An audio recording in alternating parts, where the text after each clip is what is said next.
والكلمة الآن السيد محمد صغير حماني. بسم الله الرحمن الرحيم، والصلاة والسلام على رسول الله. السيد الرئيس، السادة الوزراء، السادة والسيدات النواب، السادة الحضور، السلام عليكم ورحمة الله وبركاته. فإن مجلس المحاسبة انتقد بحد تسيير ميزانية الدولة حول الإنفاق القطاعات الوزارية بما فيها تسيير وزارة الأولى إلى جانب قطاعات جبائية عادية ونفطية وتسيير صناديق الخاصة، وسجل على وجه الخصوص ضعف الاستهلاك بميزانية التجهيز، غياب الفوترة وفقدان بيانات المشتريات في كثير من القطاعات. بعض القطاعات قدمت احتياجات غير مبررة وتفتقر للواقعية، أو إفراط في تقدير التخصصات الميزانية لبعض الأبواب، وزيادات هامة في الاعتمادات المالية غير مبررة.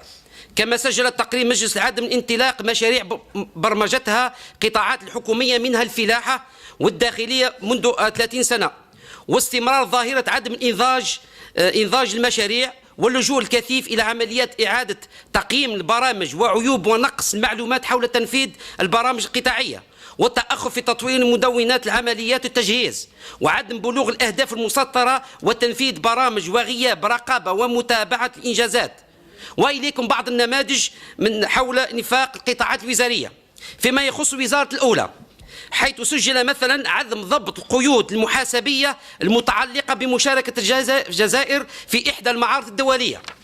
فيما يخص تحصيل الضرائب، انتقد التقرير مجال تحصيل الضرائب العادية والنفطية، فإن عدة مؤسسات متدخلة في العملية غير ناشطة، منها سلطة ضبط القطاع المحروقات التي أنشئت بموجب قانون المحروقات لسنة 2005 غير عملية ليومنا هذا.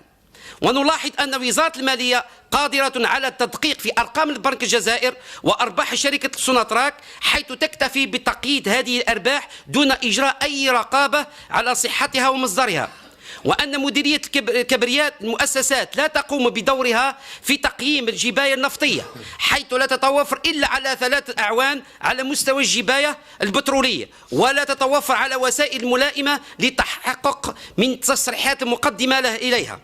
فيما يخص الصناديق الخاصة، إن استمرار تجاوزات وغموض في تسيير الصناديق الخاصة وعدم استغلال عدد منها رغم أهميتها، وهي صناديق ترقية التكوين المهني وترقية التمهين والشراكة ودعم الاستثمارات ورفع المستويات المؤسسات الصغيرة والمتوسطة وتنمية النقل العمومي. فقد انتقد المجلس المحاسبة تسيير صناديق تخضع لوزارة المالية نفسها كصندوق النفقات برأس المال وصندوق دعم النسب الفائدة على الاستثمارات بسبب فوارق في سجلات المحاسبية لآمرين بالصرف والمحاسبين والنقص الوثائق.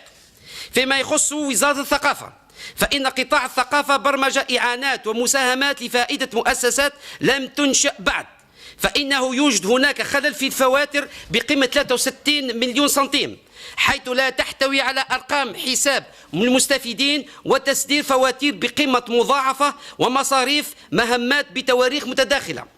فيما يخص وزارة التضامن، وفي مجال التضامن الوطني نسجل نفقات غير مبررة بشكل كافي، وعدم احترام شروط منح الإعانات للجمعيات، ومنح دعم لجمعيات غير معترفة بوضعها بالعمل في إطار الصالح العام. وسجل هناك المعاملة التمييزية التي يحوز عليها تنظيم المنظمة الوطني للطلبة الجزائريين التي استفاد من 59% من مجموع الإعانات التي قدمتها الوزارة للجمعيات. فإن التقرير وجد تحايل من قبل الوزارة في تنفيذ عملية اقتناء 800 حافلة مدرسية من خلال منح التنظيم الطلابي المذكور. ونسجل أيضا تلاعبات في الفواتير، حيث أن الفاتورة تقدر ب 96 مليون سنتيم تخص تكلفة إنجاز تهيئة وتجهيز وزارة التضامن، حيث تحتوي على معلومات جبائية ليست مماثلة لتلك المسجلة في سجل تجاري للمؤسسة المعنية بالإنجاز، وعقد صفقات شراء 38 سيارة نفعية دون محضر فتح أظرفة أو محضر تقييم العروض. فيما يخص الأشغال العمومية، نرى في هذا القطاع تجاوزات مهمة، وخصوصا التكاليف الملحقة بالمصاريف العدالة، وبطء في إنجاز برنامج خماسي 2005-2009 ومخطط 2009-2014 وبرنامج الهضاب العليا الذي لم يعرف أي إنجاز. أما فيما يخص مناصب الشاغرة، وذكر بعض النواب هذه الأرقام، منها 42 ألف منصب في قطاع التربية، 10,000 في قطاع العدالة، 20 ألف منصب